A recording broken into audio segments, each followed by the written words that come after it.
તો ક્લોરોપ્લાસ્ટની આપણે વાત કરીએ તો વનસ્પતિના જે પર્ણો છે, વનસ્પતિના જે પાંદડા છે, પાંદડામાં જોવા મળતો મહત્વનો જે રંજક કણ છે ક્લોરોપ્લાસ્ટ છે.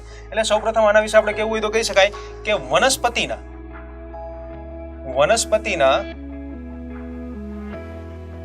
પર્ણમાં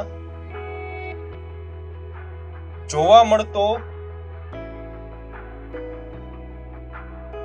મહત્વનો રંજક કણ, મહત્વનો રંજક કણ એટલે કે ક્લોરોપ્લાસ્ટ. બરાબર. તો વનસ્પતિના પર્ણોમાં જ ખાસ કરીને ક્લોરોપ્લાસ્ટ જે રંજક કણ છે એ આપણને જોવા મળે છે. હવે વનસ્પતિના પર્ણોમાં ક્લોરોપ્લાસ્ટ રંજક કણ જોવા મળે તો આપણે એક આઈડિયા તો આવી જ ગયો હશે કે ખરેખર કેવો રંગ ધરાવતો હશે, કારણ કે વનસ્પતિના પર્ણો જે છે, વનસ્પતિના પાંદડા જે છે એ કેવા રંગના હોય છે? તો આપણે બધાને ખ્યાલ છે કે વનસ્પતિના પાંદડા છે લીલા રંગના હોય છે.